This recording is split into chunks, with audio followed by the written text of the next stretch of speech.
Sometimes it just be the little things that you realize about yourself that allows you to make so much more progress over time. So now that you know that, and that's been the thing that has been like seemed to kind of been holding you back from like, really implementing these ideas that you have. Your next 3 months, 6 months, 12 months is going to be, you're going to have way more progress just noticing these little things, right? Like these little tweaks. And that's been me too. Like, we just get into our own routines and habits so much that we need to do something different and we need to break it. So sometimes it's checking in with somebody. Sometimes it's like, make LaShawna get on a call with me so we can stop everything and see what's going on. Right? You know what I'm saying? Like sometimes it takes that in order to get refocused. And the good part about it is like we doing it on a continuous basis. Other people who are not in programs like this or not going through this like with us, they might look up New Year's. You know what I'm saying? They look up once a year. We bring it back to your attention every week. That's the good part. You know what I mean? So, but cool. I'm glad you got those insights. So, all right. So let's relook at. So, who's your target audience, and what are you looking to help them with? Okay. So my target audience is women. The focus is on Black women. Okay. Who've been through trauma, sexual trauma mainly. Yep. And infidelity mainly. Got it. Those two things. Got it.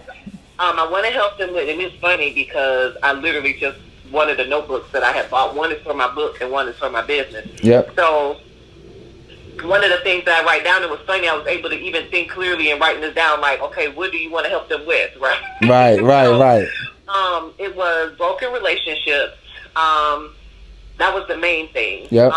Romantic relationships, platonic relationships, maternal relationships in general. Oh, that's good. Yeah. Because for me, for example, the pattern I noticed was I had a lot of unsuccessful broken relationships in my past due to trauma that I didn't even recognize, right? Playing out in my relationship. And so what happened was I was walking around with this and even operating in relationships from this walled defense place, right? Right. Because I was going to protect myself, right? But in essence was because I didn't want to get hurt. So what happened was this, because I was that way and I came off a certain way in a relationship, I was perceived as something that I wasn't. Right. So when that person walked away, I still got hurt anyway. Right. Wow. So the very thing that I was trying to prevent was the very thing that I was causing because I didn't even understand how this trauma had affected me. Because a lot of times we go through things and then we just say, especially in the Black culture, we're so, what's the word that I want to use for us? It's not tenacious. It is, I guess enduring, for the lack of a better word. Right. Like we go through things and it's like, we get up, we get knocked down, we get back up, we get knocked down and get back up. Well, in that get back up, we just literally keep on going, not necessarily processing what the knockdown did to us. Right. Yeah, you're right about that. That's huge. That knockdown did something, so like how did that knockdown affect you? So yeah, you got up, that's great. Get up, keep getting up. But you also got to deal with what that knockdown did. Oh, that's huge. And that's the part that we don't do. We just get back up. Oh wow, that's huge. LaShawna, did you complete the playbook? Did you go through the playbook? No, I have not. All right. I have to find my Kajabi password because I know it's in the emails. I gotta find it because I was trying to get back in there. And I was like, ooh, what's my password? Yeah. I was like, I gotta get back into that. No, I don't. I didn't access the playbook just yet. So I'll get her to all right, I want you to take that playbook seriously because that playbook is going to give you, because everything you mentioned is so key, and like you got like women, they need this. Like what you have is so gold.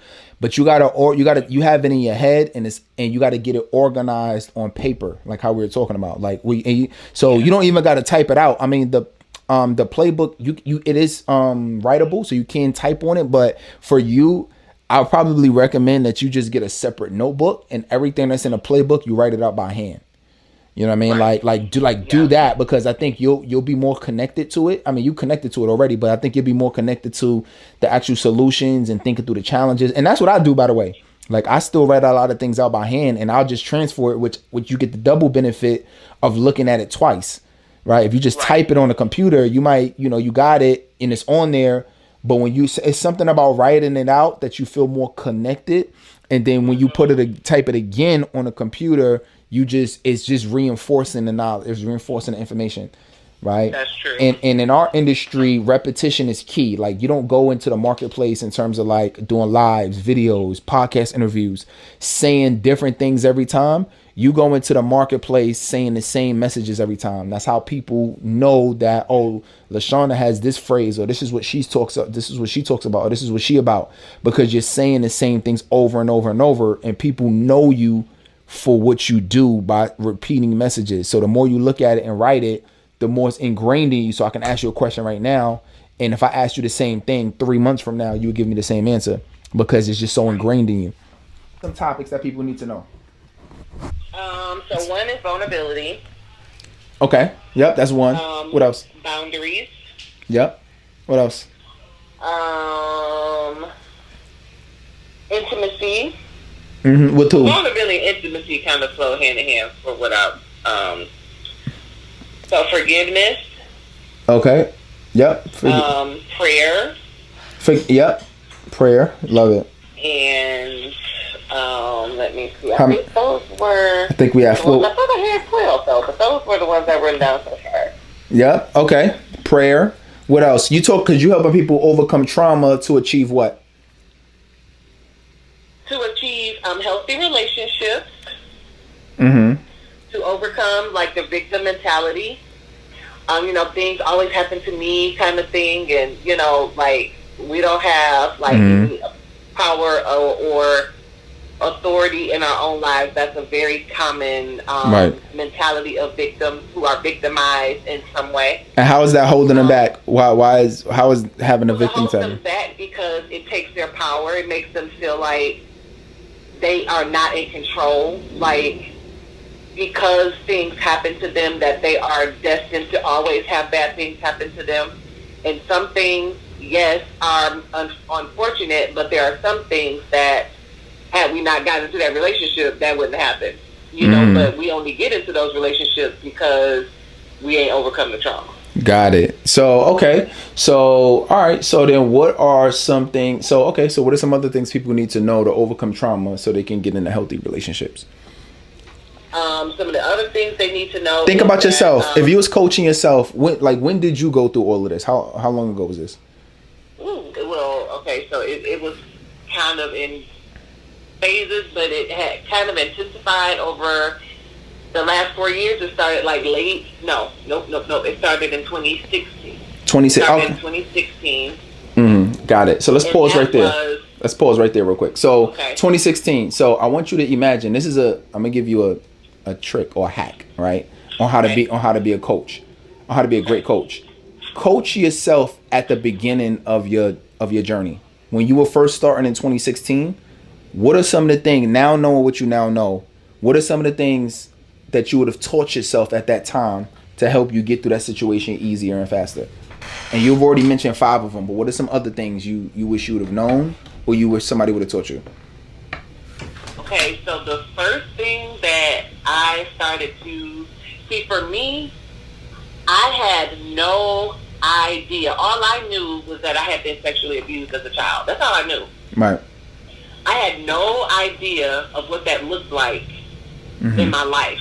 Like, even though I knew it had happened, right, but I didn't know how it was showing up. I didn't know what that looked like. Even though things were happening or had happened or I was operating a certain way, I had no idea because I didn't even know what. There you go. Write it down. That's it. Identifying, you can call it whatever you want, but based on what you said, this is what comes to mind for me. Like identifying the trauma, right? Like almost like identifying, or maybe identifying the effects, right? Yes. Something like that. Like something. I think that would be dope. That might be one of the first things you teach them when they come in, like week number 1. Identifying everybody, you know, and that's why I say like self-awareness is key. Like everybody is different. So if you know like ideas ain't flowing like that when it's on the keyboard, like I need to see stacks of notebooks in your house, like stacks. Like write your stuff out. Like even me, when I'm writing out my day, I don't put it straight in my calendar. I actually have a planner that I write inside of the planner first, and then I transfer. I promise you, I'm the same way.